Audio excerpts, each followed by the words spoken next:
A'udzu billahi minasyaitonir rajim. Bismillahirrahmanirrahim. Wassalatu wassalamu ala asrafil anbiya'i wal mursalin sayyidina Muhammad wa ala alihi ajmain. Amma ba'd. Assalamualaikum warahmatullahi wabarakatuh. Sa akin po mga kapatid sa pananampalatayang Islam, at isa pong magandang gabi sa atin pong mga kababayan at mga kaibigan dito po sa Facebook. Mashallah, magsama-sama po tayo ulit ngayong gabi upang ipaglingkod po sa inyo ang isang katanungan. Sabihin na natin, nasa likod ng katanungang pag narinig ng iba ay nagkakaroon ng ibang pananaw. Okay, kapag hindi na ipaliwanag sa kanila ng maayos o na maliwanag, hindi niliwanag sa kanila ng pagkaliwanag, ay maaring makapagbigay ito ng maling konotasyon o maling pagkahulugan sa ating paksa ngayong gabi. So, unang-una tayo lahat ay nagpapasalamat sa ating dakilang tagapaglikha, Allah Subhanahu wa Ta'ala, na binigay po sa atin itong pagkakataon na ito upang minsan po ulit ay makagawa tayo ng kabutihan, isa pong gawaing kabutihan na ipaglingkod sa atin pong mga kababayan na nasa labas po ng pananampalatayang Islam, kung ano nga ba ang nasa likod ng relihiyong itong ating paksa ngayon, itong Islam. Kailangan natin tanungin, maging objektibo tayo, maging mapagsuri po tayo doon sa ating mga nakakalap ng mga kaalaman o mga pakahulugan na nag-uugnay dito po sa ating paksa ngayon. Dahil unang-una po, ang maling pakahulugan po dito, maging kasagutan po dito sa katanungang ano ang Islam, ay sumusugat po sa tunay nitong mensahe na hindi lang po para doon sa mga tao na namuhay mahigit 14 na daan taon na ang nakakaraan o humigit kumulang. Okay, so kailangan nating malaman ano nga ba, kailangan nating alamin ito nga ba ay bagong relihiyon sa panahon natin ngayon. Ano po yung nag-uugnay sa napakatagal na panahon na ito? Ano po yung nag-uugnay sa panahon nila noong ipinahayag na Allah Subhanahu wa Ta'ala ang kanyang kapahayagan, at hanggang sa panahon natin ngayon, in the present days, ano yung connection? So, kailangan po nating makita ito, kailangan po nating malaman upang hindi po tayo nagbibigay ng ating kuro-kuro o haka-haka kapag nababanggit po ang relihiyong Islam. Mga kababayan at mga kapatid, na naway ibigay po sa atin ni Allah Subhanahu wa Ta'ala yung gabay. Okay, makita natin yung katotohanan. Kailangan nating alamin, ito nga ba ay bagong relihiyon na itinatag ng kung sino, o ito po ay may koneksyon doon sa mga paniniwala at pananampalataya na kung saan ay masasabi nating mula sa dakilang tagapaglikha. Dahil unang-una ay sinabi ni Allah Subhanahu wa Ta'ala sa banal na Quran kung bakit kailangan maliwanagan natin ito, dahil po mayroong sinabi si Allah Subhanahu wa Ta'ala sa banal na Quran na ang relihiyon na tatanggapin ni Allah Subhanahu wa Ta'ala, ang katanggap-tanggap sa kanya na relihiyon, ay ang relihiyong Islam. Walang iba, walang inuman. At ang sabi niya doon sa banal na Quran, inna dina indallahil Islam, katotohanan, ang relihiyon na katanggap-tanggap sa Allah Subhanahu wa Ta'ala ay ang Islam. Bakit? Kasi unang-una, tanungin natin yung mga naunang mga tao na namuhay ng matagal ng panahon, at hindi sila nabibilang dun sa mga masasabi natin na mga napakaraming grupo o sekta na nagsasabing sila ay nasa kanila yung katotohanan at nasa kanila yung kaligtasan. Kaya sa part po ng Islam, sa kagaya po namin, na mga volunteer na tagapagpahayag po kung ano po nga ba talaga yung tunay na mensahe ng Islam at ang anong ibig sabihin nito, ay kailangan naming sundin ang sinabi ni Allah subhanahu wa ta'ala. Meron siyang task na ibinigay po sa bawat isa sa amin, at hindi ito po para pagkapahayag nito ay may kapalit. Okay? So, ipahayag ninyo. Sabi ng Allah subhanahu wa ta'ala, mag-anyaya kayo sa landas ng inyong Panginoon ng may karunungan at mabuting pakikipagtalakayan. Okay? At makipag-usap kayo sa kanila ng sa maayos na pamamaraan. Okay? So, kailangan maiparating itong Islam na ito na kailangan may karunungan o may kaalaman doon sa iyong relihiyon at kung bakit kailangan natin ng tinatawag na malaman ano nga ba yung connection natin noon. Kasi kung itong Islam ay makabagong relihiyon o makabagong grupo na itinatag lang ng sino at kumbaga parang sakit na na-inflict lang sa isang lugar, ay hindi tayo makakita ng ugnay o kaugnayan nito sa mga nakalipas na mga masasabi nating mga lingkod ng Diyos at doon sa mga taong namuhay na may kabanalan na sinasabi nga po nila when it comes doon sa terminology ng spiritual. Excuse me. So, ang kagandahan sa likod ng katanungang ano ang Islam, kapag nalaman po natin, okay, ay maaring magbigay ito ng kasagutan na maaring ngayon lang po natin marinig, o maaring sabihin na natin na alien sa atin. Okay? Dahil hindi ito yung ini-expect natin na nakasagutan. Kasi minsan maaminin natin mga kababayan at mga kapatid na kapag naririnig natin ang katagang Islam, ang unang pumapasok sa ating isipan ay mga negatibong bagay. Kagaya po nung mga naririnig natin sa dito sa social media, na kapag naririnig yung Islam ay nandyan na po kagad yung terorista. Okay, nandyan yung nagpapasabog, nandyan yung mga tinatawag nila na human bombers o yung mga nagpapasamog gamit yung kanilang mga katawan. Nagpapakamatay, nagpapasabog at para makapatay, may mga mamatay na sa tingin nila ay hindi sumasang-ayon sa kanilang kagustuhan, ginagamit yung kanilang katawan. So ganun po yung mga lumalabas na mga kasagutan. So mga negatibo at ito man po ay hindi nyo tanggapin. Akin pong sinasabi sa inyo, at ang kasama ko sa nagpapatunay nito ay ang 1.8 billion Muslims in the whole world, and still growing and still counting. Okay? Na ang Islam hindi po nagtuturo ng terrorism o hindi po nagtuturo ng pananakot. Okay? Kailangan ma-justify natin yung terminology na ginagamit natin na terrorism. Kasi kapag hinayaan natin ito, ay magpapatuloy. Okay? So napakaraming mga circumstances, napakarami rin po ng mga masasabi nating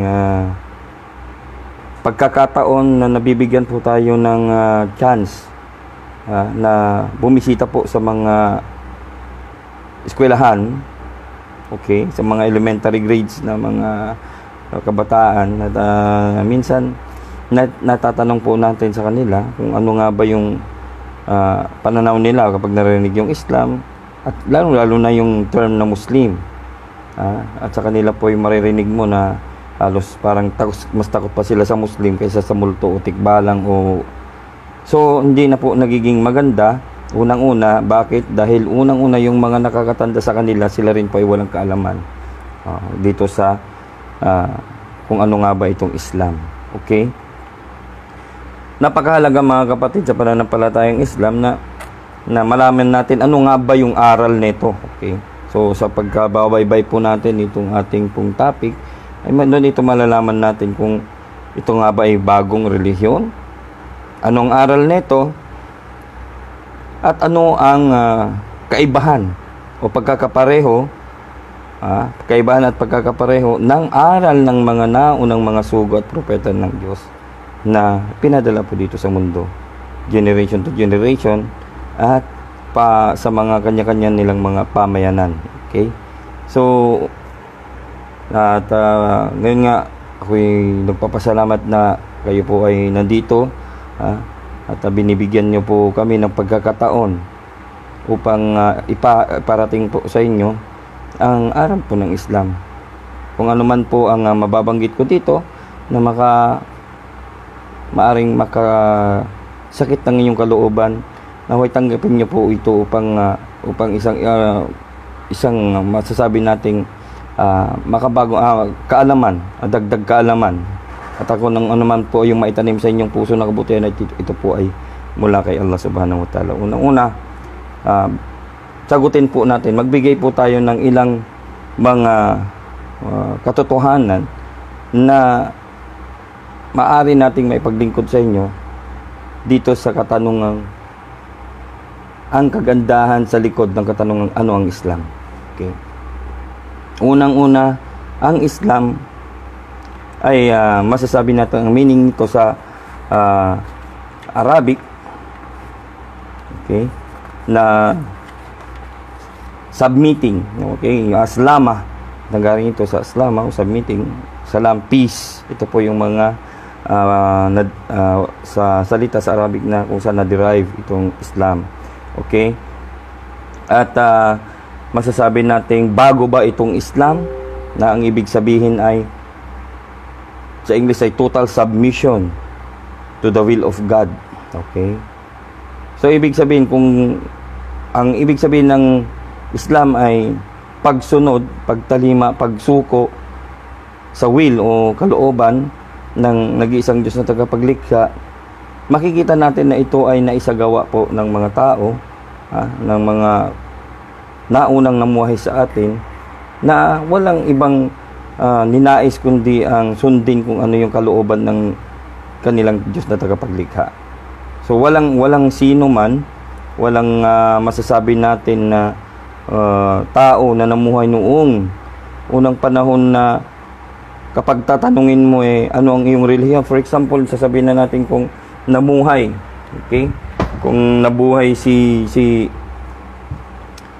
ang isa sa mga propeta ng Allah subhanahu wa ta'ala na si Musa o si Moises na tawagin sa inyong Kristiyano. Okay? At tatanungin natin dun sa hinahawakan nating libro ng ginagamit natin sa ating pong paniniwala at pananampalataya, na scribe natin, for example, na yung kanyang daladalang kautusan o tinatawag na Torah. Okay? So andyan yung Talmud, andyan yung tinatawag na Mitna sa Hebrew.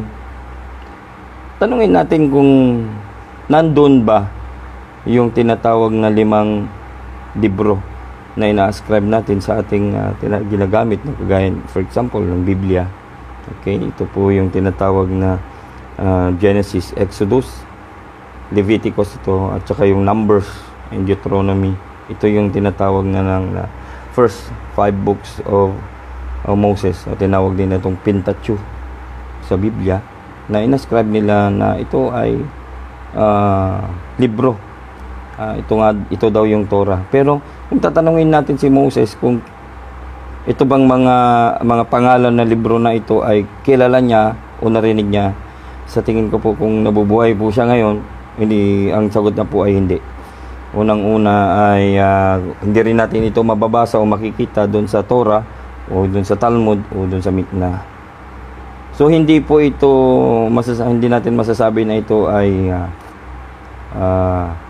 alam niya o familiar siya o ginamit niya or something. So kung tatanungin natin siya anong relihiyon mo, ang sisigurado maririnig natin sa kanya, ang aking relihiyon ay ang pagsunod at pagsuko sa aking Diyos, sa aking tagapaglikha. Okay?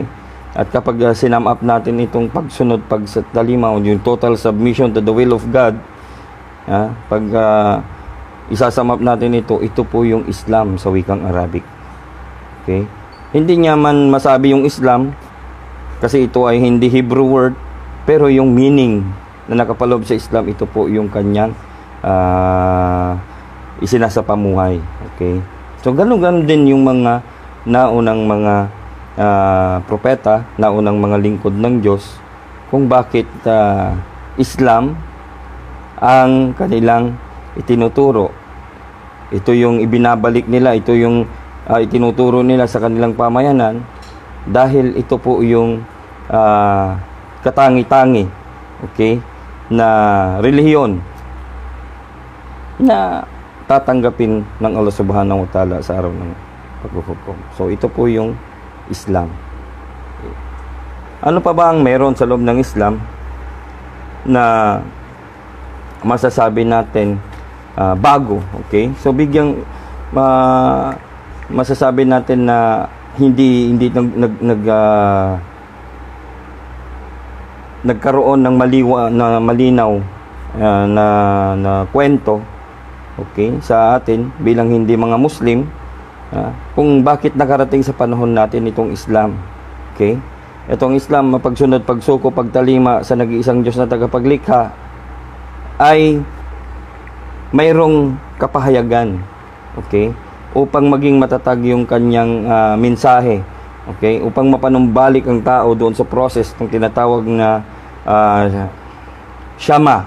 Okay, ito yung Shama nung panahon ng mga kapanahon ni Moses. Okay, kaya ito yung tawag naman sa Arabic na Shahada, o yung pagpapakilala na mayroon lamang nag-iisang Diyos na tagapaglikha. So mamaya babanggitin natin ito, bakit itong mga major prophets na itong mga masasabi natin na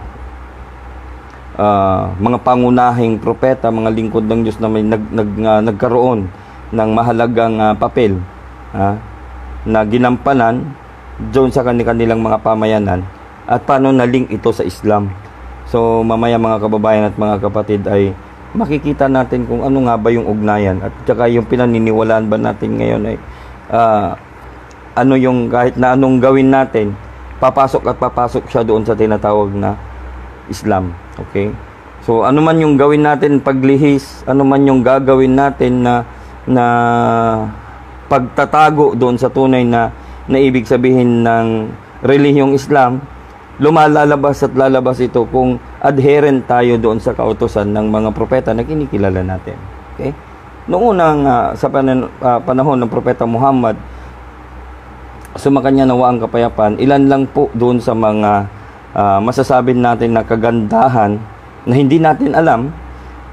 Maaring masasabi natin kapag Islam lang yung naririnig natin, hindi na natin alam yung the goodness behind this beautiful word Islam.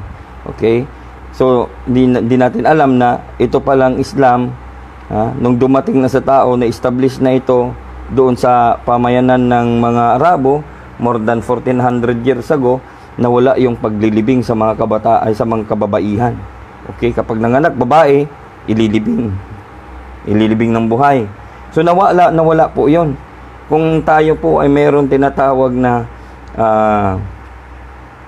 compassion, o masasabi natin gusto nating ma-relate yung sarili natin sa panahon natin, kung sa panahon natin yung panahon noon, mas gugustuhin natin na nawala, mas gugustuhin natin na dumating yung Islam, dahil nawala yung hindi makatarungan na ginagawa sa mga kabataang babae. Siyempre, kung tayo yung nasa lugar noon, anak mo at babae, libing mo. Okay? Kasi kapag lalaki, okay lang, pero pag babae, libing. Okay? So, itong Islam na kung saan ay masasabi natin na halos kumagawa ang lahat ng mga umaayaw dito sa relihiyong ito ng mga kapamaraan ng pangsirain ito. Pero ito yung katangi-tanging relihiyon na kumbaga mahigpit ang pagtuturo.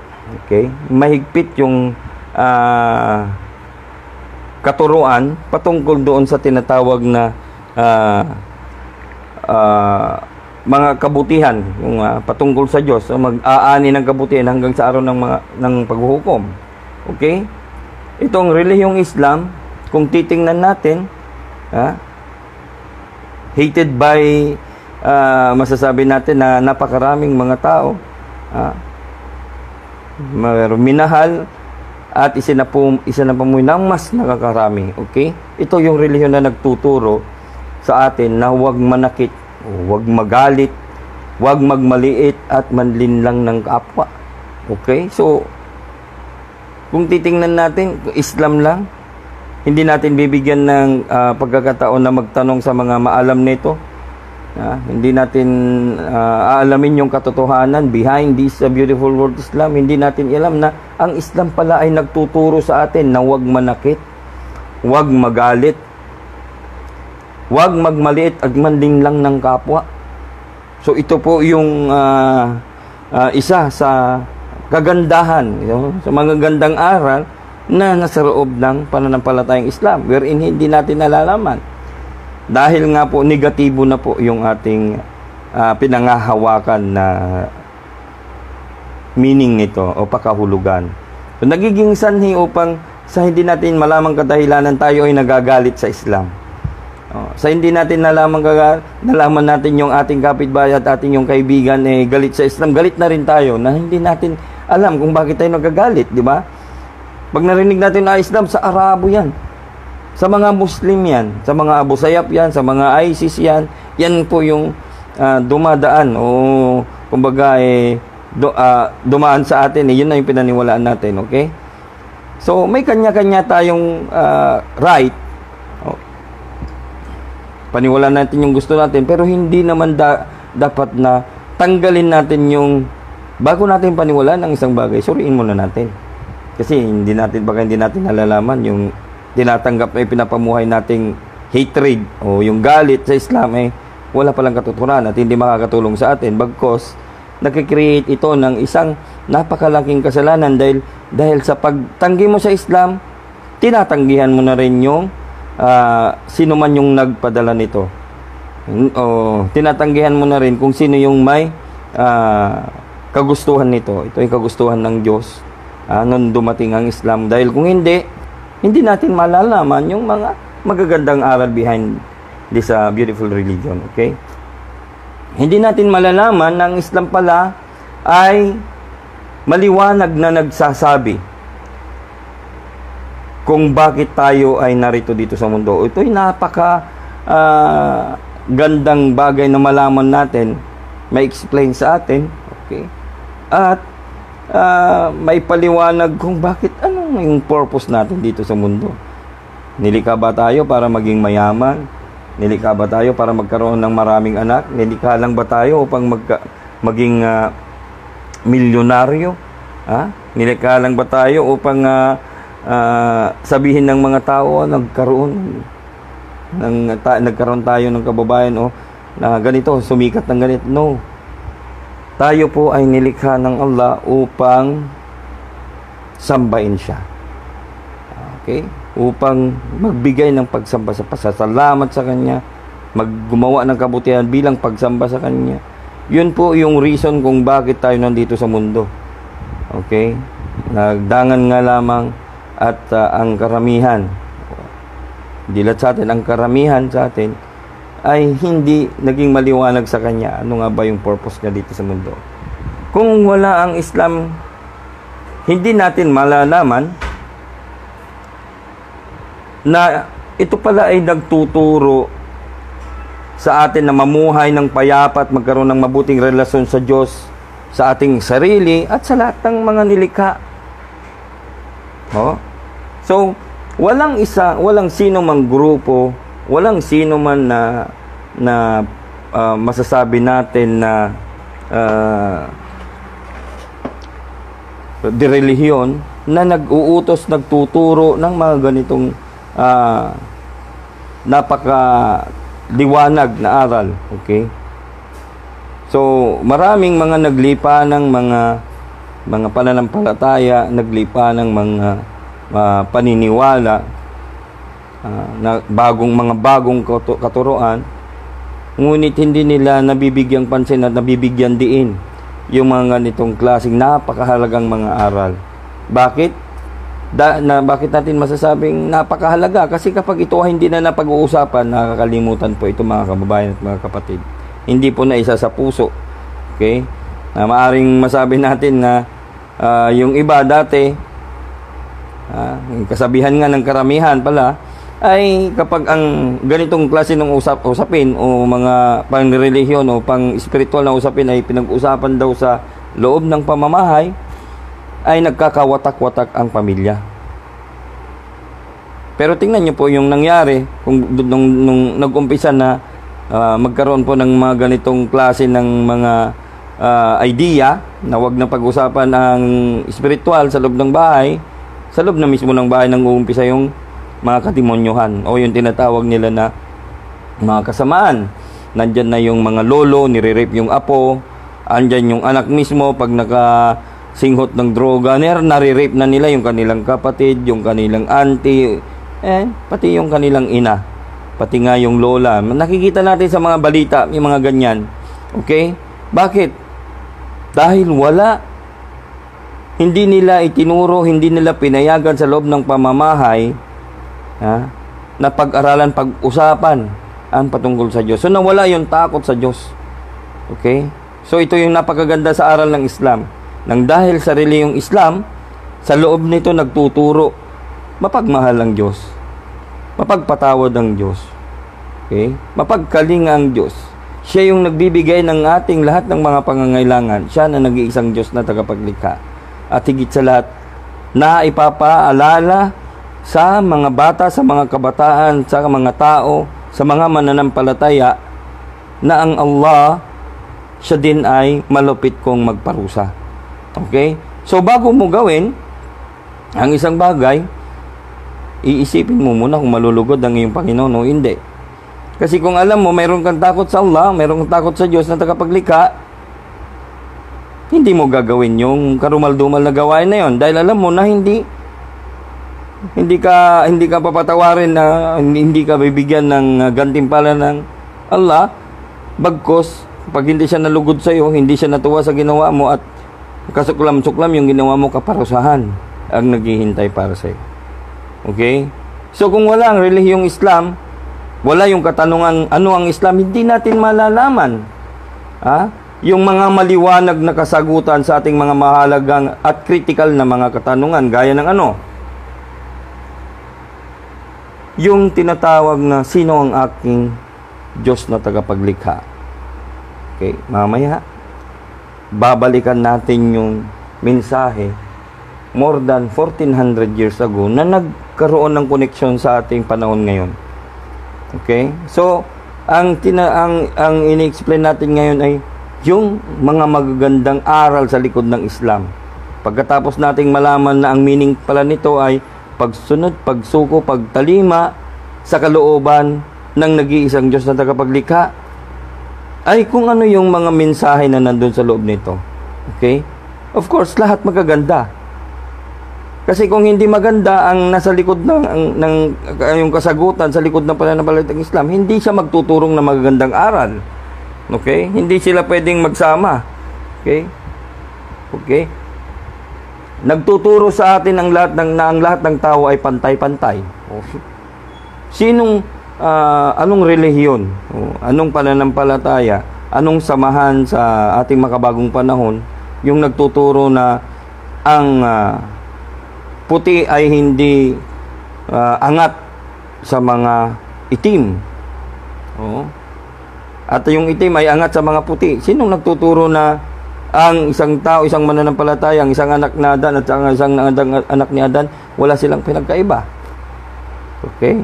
Kundi makikita natin doon sa practices ng ating mga nakikita na nasa labas ng pananampalatayang Islam. Kapag ikaw ay mayaman, ikaw ay may pera, ikaw ay gwapo, angat ka. Di ba? Kahit saang larangan sa pag-apply ng trabaho, kung ikaw ay medyo hindi napagkalooban ng magandang mukha, wala ka ng karapatan doon sa trabaho na kahit fit ka, pero may nakalagay doon na with pleasing personality. Mga kapatid, mga kababayan sa pananampalatayang Islam, so makita nyo yung logic ng akin pong ipinapaliwanag na kung bakit nandito sa loob ng pananampalatayang Islam yung napaka-komprehensibong aral. Okay? So, nagtuturo ito na magkaroon ng pantay-pantay anuman ang kanyang lahi. Okay? Siya man ay Czech, siya man ay Amerikano, siya ay Negro, siya man ay Ilocano, siya man ay Bisaya, siya man ay Bicolano, tausog man siya, Maranaw man siya. Kapag ikaw ay isang Muslim, isang mananampalataya, sumusunod, sumusuko, tumatalima sa nag-iisang Diyos na tagapaglikha, wala kang pinagkaiba sa iba.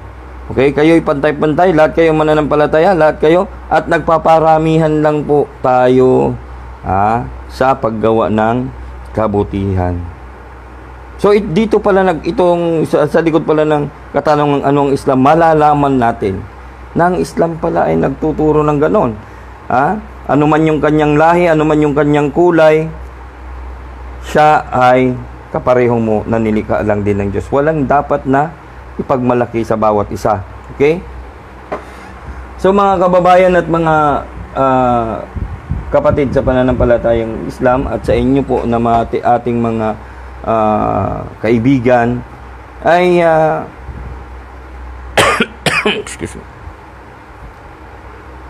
makikita natin na kaiba ang Islam doon sa mga nagsasabing na sila ay mga mananampalataya din at nagki-claim na sila nga ay nasa kanila yung kaligtasan. Okay. Now, mayroon tayong babalikan na maaring makapagbigay sa atin ng malinaw na konsepto bakit nagkaroon ng Islam at nakarating ito sa panahon natin ngayon. Maraming mga nagsasabi, lalong-lalo na po doon sa mga kaibigan natin na masasabi natin hindi lubos yung kaunawaan nila sa Islam. Nag-iisip sila, nagtatanong sila, hindi ba dapat noon lang panahon ng mga ng Propeta Muhammad, sumakanya nawa ang kapayapaan, ang Islam o yung katuruan ng Islam, okay, yung kapahayagan ng Quran dapat noon lang kasi doon lang sa kanila pinadala. Okay, now babalikan natin more than 1400 years ago yung kwento kung bakit ipinadala ni Allah subhanahu wa ta'ala ang kapayagan niya na tauhid, yung kaisahan ng Diyos, sa bayan na kung saan nauulit yung mga masasabi nating kasalanan na kasuklam-suklam sa Diyos. Okay? So alam naman natin na ang mga kasalanan kasuklam-suklam sa Diyos, kagaya ng sinasabi niya sa banal na Quran, na kung sino man ang lahat ng kasalanan ay kaya niyang patawarin maliban sa isa. Siya ay ang tao ay magtambal o magbigay ng katambal niya bilang Diyos. Okay? Kaya niyang patawarin lahat ng kanyang mga kasalanan na magagawa ng tao, kaya niyang patawarin kung kanyang nanaisin. Maliban sa isa, ito ay ang pagtatambal. Okay? So, kapag naririnig natin yung pagtatambal, sa gaya po ng mga nauna nating mga lectures, kagaya din ng mga pinapaliwanag po ng ating mga kasama dito, sila Ustad Fahad Abdullah, tsaka si Ustad Nasif Omar, ay maliwanag sa kanilang mga mensahe kung ano itong pagtatambal na ito. Kaya ang pagtatambal na ito ay ang paglalagay mo ng isa pang Diyos maliban at kapantay ng Diyos na tagapaglikha ng Allah subhanahu wa ta'ala. So, kapag inabutan tayo ng kamatayan, na nandun sa ganong kalagayan, ay wala pong kapatawaran yung ating kasalanan. At lahat ng kasalanan ay kayang patawarin ng Allah ayon sa kanyang nais. Ito ay kanyang pahintulutan. Okay? Now, mga kababayan at mga kapatid, mga kaibigan dito sa Facebook, ano yung kaugnayan nung nangyari more than 1400 years ago sa panahon po natin ngayon? So, yung nangyari more than 1400 years ago ay may kaugnayan din o mayroong similarities doon sa mga nangyari noong unang panahon, kagaya sa mga pamayanan na kung saan ay mga pamayanang nagsasagawa nung tinatawag nilang pagtatambal. So ito po ay kagaya kahit na dun sa unang panahon sa mga kasulatan na nagtuturo, mga kasulatan na nagbibigay sa atin ng mga kaalaman patungkol sa pamumuhay nila noon sa pamamagitan ng mga Holy Scriptures na ginagamit, ay makikita natin na ito po yung pinakaayaw na ayaw ng Allah subhanahu wa ta'ala, ay yung bigyan siya ng katambal. Okay? Noong panahon ng propeta, during the pre-Islamic era, nung panahon ng propeta Muhammad, sa mga kanya nawa ang kapayapaan, sila po ay sumasamba, okay, sa 360 idols o mga figurine o yung mga tinatawag nila mga rebulto. Okay? Ang pamayanan kung saan nandun si propeta Muhammad sa kanya ng kapayapaan at inireveal sa kanya yung kapahayagan na tauhid o yung kaisahan ng Allah, okay, ay yun yung kanilang kasalanan na nagagawa doon, pagtatambal. Okay. Yung pagtatambal ay kagaya ng sinabi natin kanina, isang kasuklam-suklam na maaring magawa ng isang tao upang ma-inflict siya doon sa tinatawag na kaparusahan, matinding kaparusahan ng Diyos o ng Allah subhanahu wa ta'ala, na nangyari na nung unang panahon, at hindi lang kasuklam-suklam na kaparusahan sa isang tao, kundi lipi o kanilang buong bayan yung nakakaranas ng kaparusahan. Okay, dito pa lang sa mundo yan, okay, hanggang sa kabilang buhay, mga kababayan at mga kapatid. Okay, so makikita natin dito ang dahilan bakit hindi ipinadala ng Allah subhanahu wa ta'ala ang kanyang huling kapahayagan sa Amerika, sa China, sa Japan, o sa kung saan lugar na masasabi nating ikino-contest natin, bakit hindi doon, bakit sa Saudi Arabia, sa dami ng lugar, bakit doon sa tinatawag nilang lupain ng mga kamelyo na sa itong sinasabi nila na mga mukhang kambing, bakit doon sa lugar ng sinasabi nila na disyerto, bakit hindi sa ibang lugar kagaya ng China, sa Japan, Taiwan o ang UK, bakit hindi doon? Okay, dahil ito yung reason, sila, yung pamayanan ng propeta Muhammad sa kanya nawa ang kapayapaan, ay sumasamba sa mga Diyos-Diyosan o tinatawag na mga rebulto. Okay. So pagkatapos na maipadala sa kanila yung kapayagan, okay, sa pamamagitan ng pagpapakilala ng Allah subhanahu wa ta'ala sa kanyang katangian, pambihirang katangian, walang kaparis na katangian, na kapag ang tao ay mag-iisip, sasabihin niya ay oo nga. Paano niya mapapantayan ang ganitong klase ng katangian? Na ang sabi ng Allah subhanahu wa ta'ala doon ay, sabihin mo, Muhammad, say, doon pa lang makikita natin yung napakagandang explanation. Makikita natin yung magandang explanation sa pagsagot pa lang ng propeta Muhammad. For example, sa katanungan. For example, ang isang tao, kunwari ako ay magtatanong sa inyo, pag tinanong ko kayo ng 1 plus 1, sasagutin nyo kaagad, personal yung sasagutin, kasi alam nyo yung kasagutan, personal yung sasagutin na 2.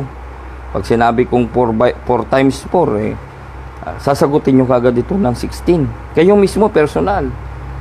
For example, ang propeta Muhammad doon, pag tinanong, anong katangian ng Diyos?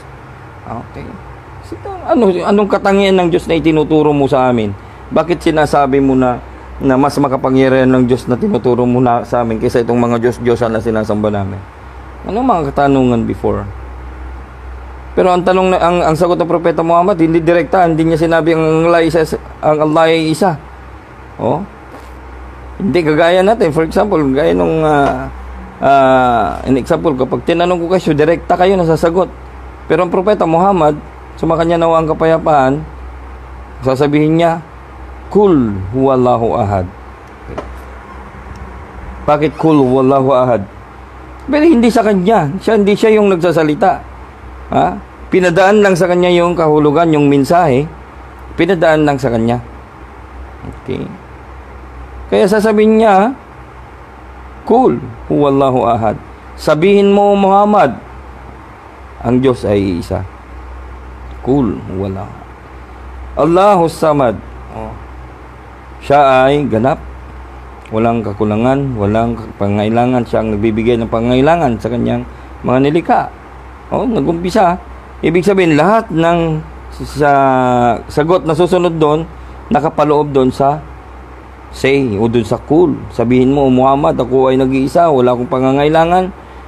Hindi ako nagkaanak at hindi ako pinanganak at walang makakapantay sa akin, walang makakapari sa akin.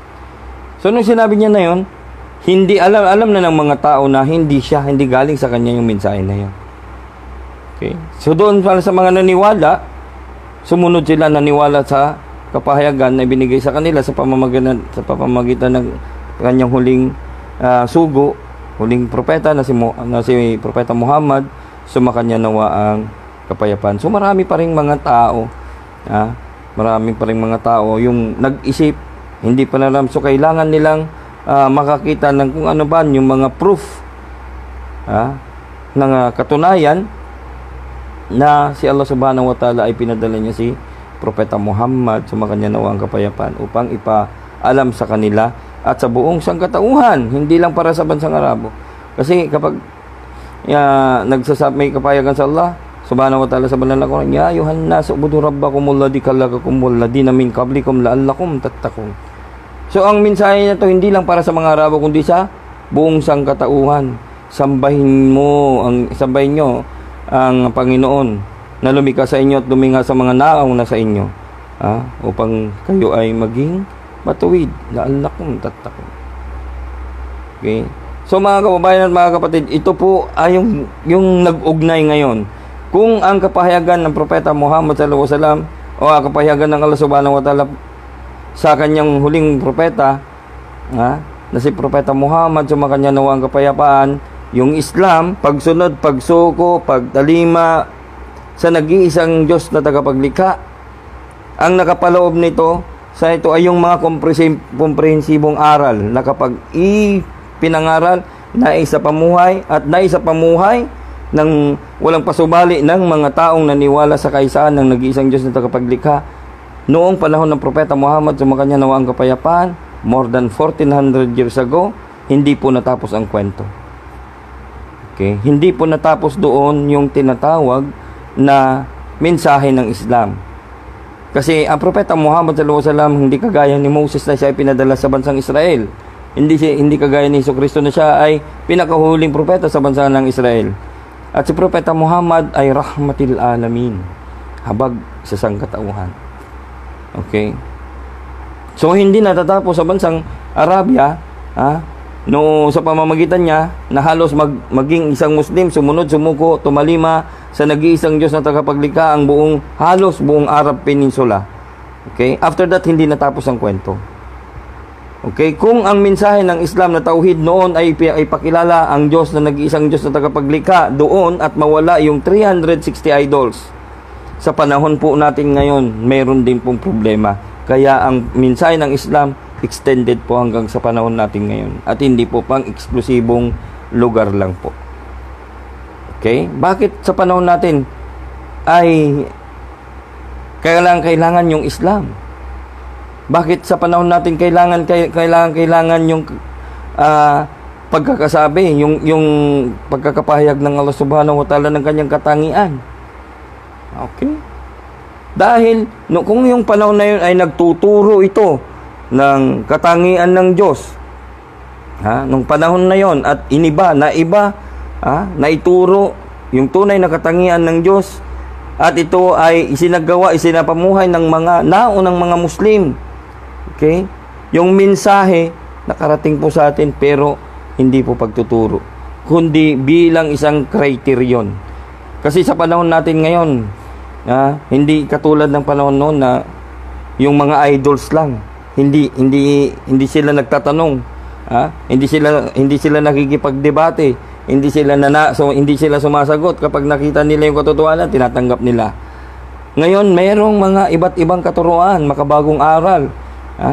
At ang mga tinuturuan ngayon at mga pinapahayagan mo ng katotohanan ngayon sa panahon natin na nagtuturo ng pagtatambal sa Diyos, sila ay lumalaban ng sagutan. So, ito po yung kagaya ng binanggit nating makipagtalakayan sa kanila ng may kaalaman. Ipahayag mo. Mag-anyaya ka sa landas ng iyong Panginoon ng may karunungan. Okay? So, ito po ay labanan ng kaalaman at katotohanan. Kung kami na mga Muslim, kami na mga nakaalam doon sa katotohanan, sa katangian ng nag-iisang Diyos na tagapaglikha ay mananahimik, ang mangyayari po ay mananaig yung kasinungalingan. Kaya po kami nandito mga kababayan at mga kapatid sa pananampalatayang Islam. Kaya po tayo nandito ay isagawa natin yung katungkulan natin, yung tungkulin natin, ipakita natin sa kanila kung anong tunay na aral ng Islam. Sa pamamagitan, kahit hindi po tayo magsalita, sa pamamagitan po ng ating mga gawa, makita po ng mga kababayan, mga kapatid natin, ng pamilya natin, nung nasa community natin, makita nila yung mabuting aral, yung mga kabutihang aral na nasa loob ng pananampalatayang Islam. Okay? Huwag nating hayaan sa kanila. Huwag nating hayaan sa kanila na ang definition ng Islam sa kanila ay para lang nandun sa kabilang kwarto at nandun sa kabilang kwarto yung isa na nagtusok lang ng pako at nagpatay ng ilaw yung kabilang kwarto at yun lang pumupulandit lang doon yung maliit na liwanag. So, huwag natin. Sindihan natin yung ilaw nila. Sindihan natin yung kwarto na yun upang makita nila yung buong kaliwanagan na nanggaling doon sa kabilang kwarto. So, mga kababayan at mga kapatid, ini-encourage ko ang bawat Muslim na iparating ang Islam sa abot ng kanilang makakaya. Doon sa tunay na aral ng Islam. Okay? Huwag po tayong tinatawag nating maghalukip-kip lang at umupo lang sa isang tabi. At hahayaan na lang natin yung napakarami po sa ating paligid na hindi nakakaalam sa aral ng pananampalataya. Hindi mo kayang magsalita sa pamamagitan na lamang ng iyong gawa. Sa gawa na itinuturo at pinapahintulot sa pananampalatayang Islam. Huwag yung mga gawain na hindi naman po iniaaral ng na ipangaral ng Propeta Muhammad sallallahu alaihi wasallam o kaya ng Quran. Okay? So doon pa lang mga kababayan at mga kapatid, sa mga kaibigan dito sa Facebook, nakarating sa atin ang Islam bilang criterion doon sa tinatawag na kasinungalingan. Islam lang kung tinitingnan natin ang una, pero kung makikita natin ngayon, habang tinatalakay po natin ito, ay nakikita natin yung behind this beautiful word Islam. Behind this beautiful religion Islam. Okay? Hindi natin alam itong ating kinamumuhian, itong ating relihiyon na inaayaw-ayawan, itinisa na sa tabi, hindi pinapag-aralan, okay? Nang dahil lang sa hindi natin maipaliwanag na mga eksperyensya natin sa ibang nagsasabing Muslim sila, ngunit hindi nila na ipakita yung tunay na aral ng Islam, na-generalize na. Huwag po mga kababayan at mga kaibigan. Okay? Dapat maging mas eager tayo na alamin kung ano nga ba yung Islam. Kasi ito na lamang po mga kababayan at mga kapatid ang naiiba doon sa naglipa na mga sekta at grupo na sa ating paligid ngayon. Itong Islam lang po. Dito nyo makikita, galit kayo sa relihiyong Islam, pero nandun yung aral na pakitunguhan ng maayos ang inyong mga magulang. Sila mong lalaki at babae, kung sila man ay inabot ng katandaan, huwag nyo silang pagsasalita ng hindi maganda, huwag nyo silang sisigawan. Sino pong sekta, sino pong relihiyon, ano pong grupo ang may komprehensibong aral na kagaya niyan? Mahalin mo ang iyong magulang. Kung tayo ay magulang, aayawan mo ba tong aral na ito? Ngayon, maaaring hindi mo siya makalaman dahil galit ka doon pa lang. Pag narinig mo pa lang yung Islam, sandali. Hindi ako dyan, hindi ako para dyan. Isa akong Kristiyano, isa akong Hudyo, So, hindi ganun mga kababayan at mga kapatid. Dahil kung tatanggihan natin ang mensahe ng Islam, para na rin natin tinanggihan yung mga gandang aral na mismong para sa atin. Okay? Nagtuturo ito ng napakagandang mga aral na kung sarado ang ating isipan, kung sarado yung ating masasabi natin na isasarado natin yung isip natin, hindi natin malalaman kung ano yung tunay na kahulugan ng Islam. Ano yung aral na nasa loob ng pananampalatayang Islam. Hindi natin malalaman at hindi magiging malinaw sa atin ang tungkol sa pagkakalikas sa mundo. Okay, kasi sa panahon natin ngayon, wala nang ganyan. Nagtuturo na ng pagbibigay. Yan na lang itinuturo. Ang Diyos ay dakila, ang Diyos ay mapagmahal. Ganun lang, paikot-ikot yung aral. Pero paano yung mga katanungan na tayo mismo yung mabibinipisyuhan? Okay? Yung aral na pagdabasa na natin doon sa bahay-sambahan o doon sa bahay, may mga paalala na ganito pala yung dapat kong gawin, ganito pala yung mga dapat gawin ng aking mag-anak, ng aking sambahayan, ng aking asawa, ako bilang kanilang, di ba, parte ng pamilya. So, dapat nandun yung aral nakadikit. Dapat nandun yung Islam, yung pagsunod, pagsuko, pagtalima sa kalooban ng nag-iisang Diyos na tagapaglikha. Nandun dapat yung, alam natin yung purpose natin. Andun dapat na minuto ay dinadakila natin ang ating Diyos na tagapaglikha, ang Allah subhanahu wa ta'ala. So nakikita natin dito yung malinaw dito sa loob ng pananampalatayang Islam, tinatalakay yung malinaw na pagkakalinaw tungkol sa paglikha sa sansinukob. Okay? Dito rin natin makikita na itong pananampalatayang Islam sa loob nito ay nagbibigay ng malinaw na patungkol sa pagkakalalang sa atin. At nagbibigay linaw din tungkol sa ating espiritualidad. Okay. So lahat na sinasakop na ating social life, spirituality, the way kung paano tayo makipag-usap sa ating So dapat ganun kakomprehensibo yung aral. Okay? So ganun dapat kakomprehensibo. Wala na tayong makikita nun kundi yung Islam. Okay? Nandun na yung magandang aral sa loob ng pananampalatayang Islam. And yung pinaka reason kung bakit nakarating sa atin. Ito yung mga sinasabi na kagandang aral, ng mga magandang aral, magagandang kaugalian. Ito lang po ay nasa loob. Ito lang po yung nandun. Masasabi natin na nakapaloob sa pananampalatayang Islam. Pero yung pinaka-purpose kung bakit nandito yung Islam as criterion doon sa naglalabasan ng mga teorya na kung susumahin mo, makikita mo walang pinagkaiba doon sa malalaking mga kasalanan na naging ugat ng kapahamakan ng mga nauna sa atin. Ito yung pagtatambal. Sa panahon natin ngayon, napakaraming pagtatambal. Okay? For example, ng mga pagtatambal. Lalong-lalo na, sabi na natin, unahin na natin doon sa mga kababayan at doon sa mga kapatid sa pananampalatayang na nagsasabing Muslim sila. Okay? Kayo po ay hindi po ligtas doon sa mga pagtatambal. Lalong-lalong na po doon sa mga itinagubiin sa mga Muslim, sa mga kalalakihan. Sa kalalakihan at kababaihan ng mga mananampalatayang Muslim. Tinagubilin sa atin yung sala. Okay? Pero paano natin isasagawa ba natin ito? So tingnan natin sa ating tanungin natin sa ating sarili. Nagagawa pa ba natin ito?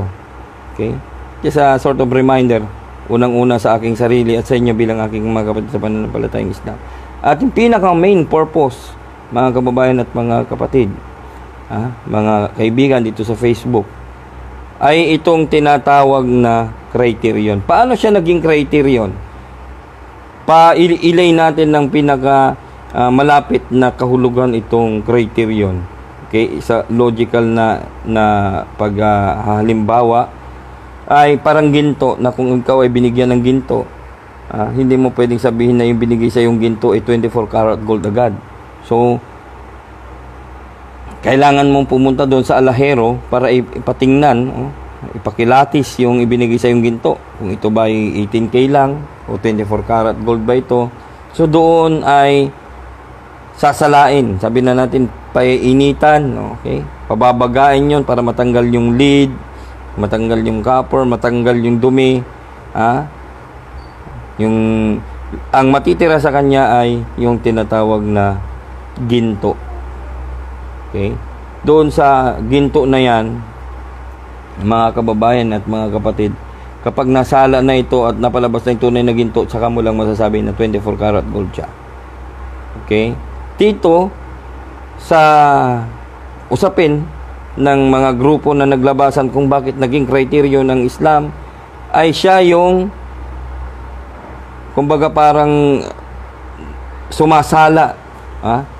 Kapag sinabi mo na ito yung totoo, kapag ipinasok mo ang criterion, ipinasok mo yung Islam as criterion, lalabas kung totoo o hindi yung kanyang claim. Okay, sa usapin ng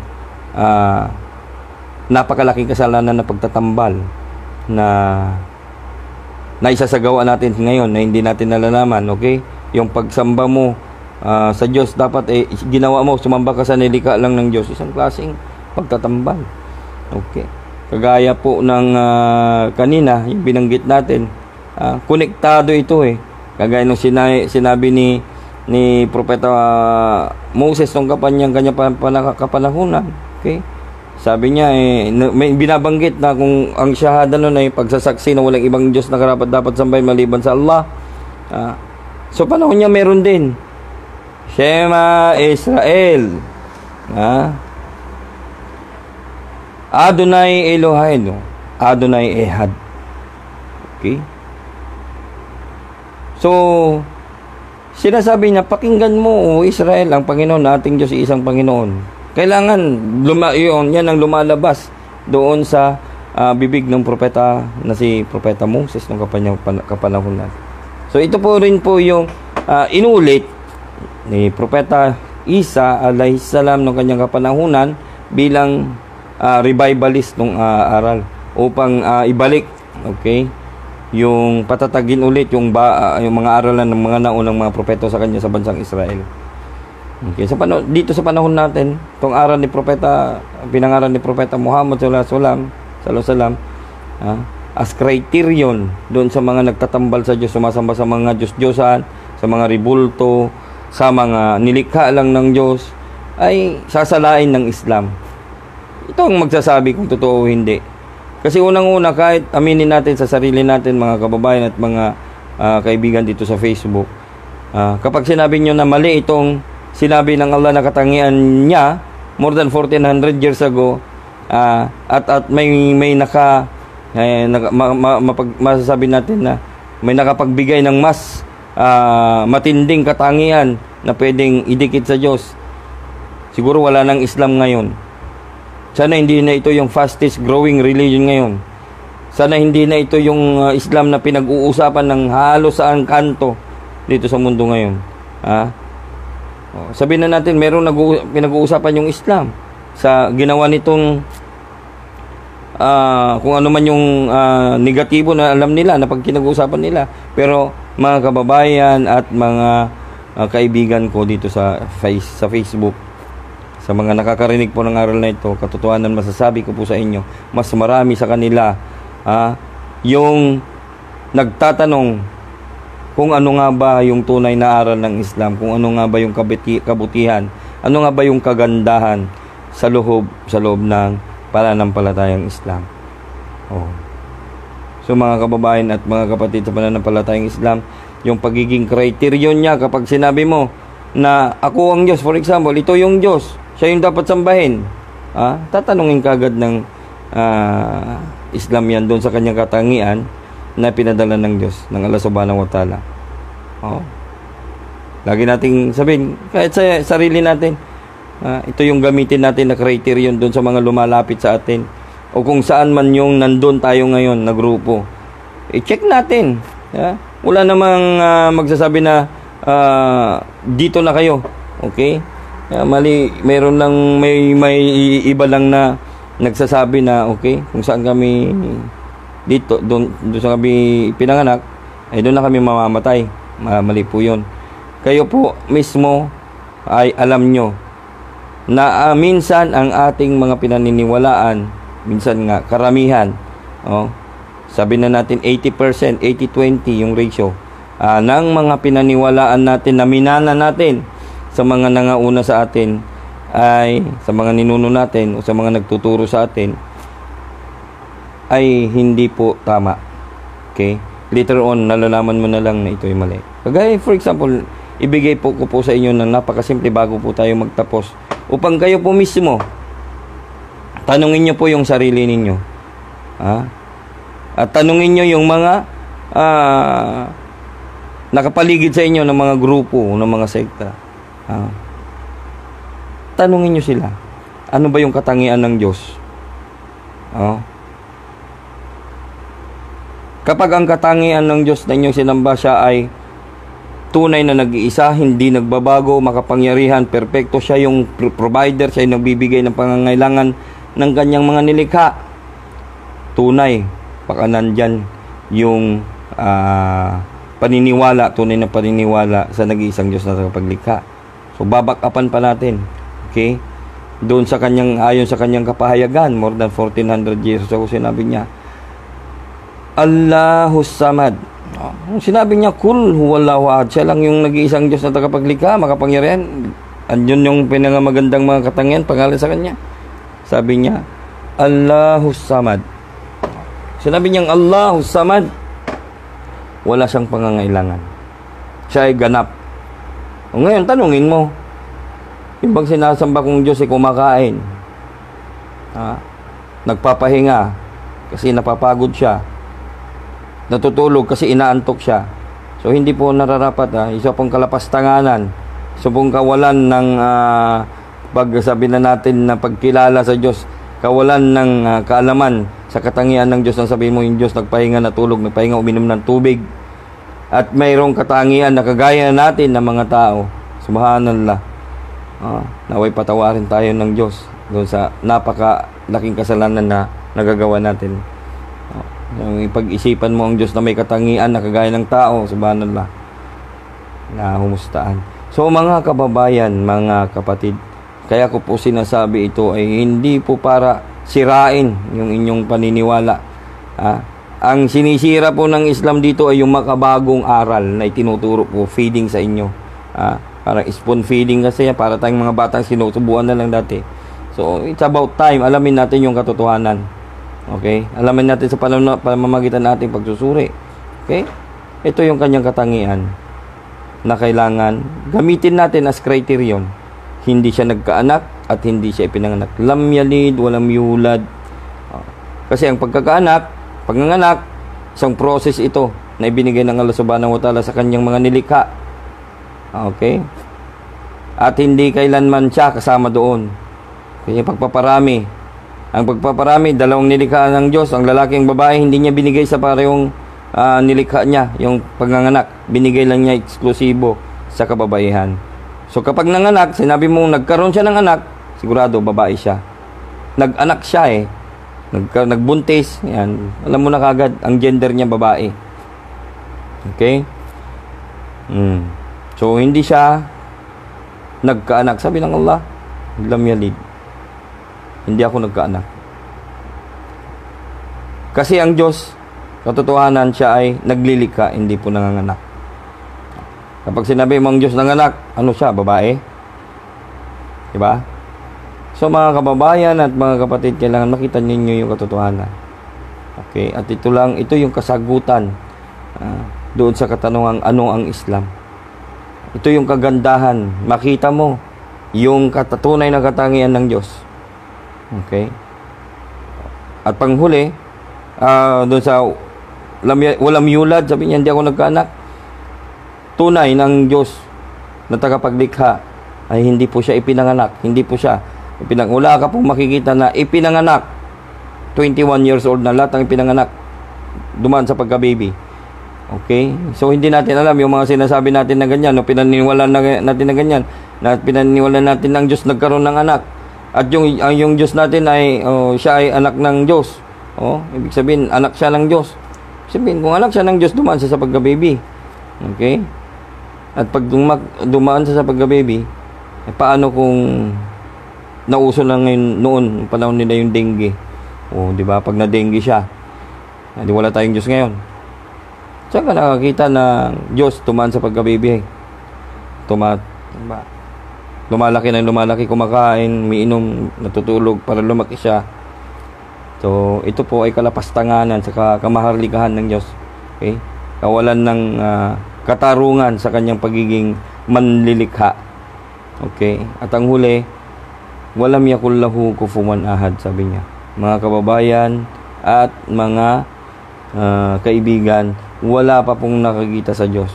Wala pang nakakita sa Diyos. So, walang makakapantay sa Diyos. Wala tayong hindi natin pwedeng ikumpara sa kahit na sino ang nag-iisang Diyos na tagapaglikha. Gawin natin itong criterion.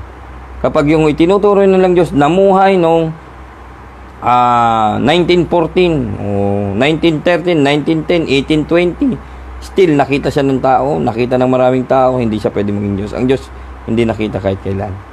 Okay?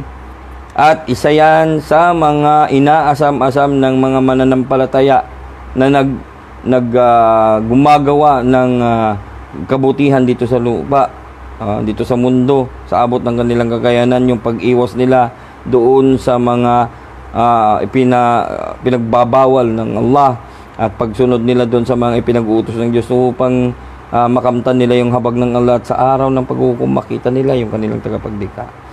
Okay? Kung dito pa lang sa mundo nakikita mo na yung Diyos mo, bakit mo pa nanaisin na makita yung Panginoon mo doon sa araw ng paghukom? Banal na. So ito po ay napakalaking kasinungalingan na aral at nagtutulak sa atin upang sumamba, maniwala sa nag-iisang Diyos na yung sa mga Diyos-Diyosan na tinatawag. Okay? So naglilihis din ito doon sa pagkakataon natin na makilala, alamin yung katotohanan patungkol sa kaisahan ng nag-iisang Diyos na tagapaglikha. Katotohanan mga kapatid at mga kababayan, kung hindi natin hindi tayo magkakaroon ng sa ating sarili, pagpupursigi sa ating sarili o pagbibigay ng panahon sa ating sarili na matanong natin, ano nga ba ang Islam? Sino nga ba yung Muslim? Ano ang aking purpose dito sa mundo? Tunay, mga kababayan at mga kapatid sa pananampalatayang Islam, sa ating mga kababayan at sa ating mga kapatid sa pananampalatayang Islam, ay hindi natin makikita yung katotohanan na nakapaloob dito.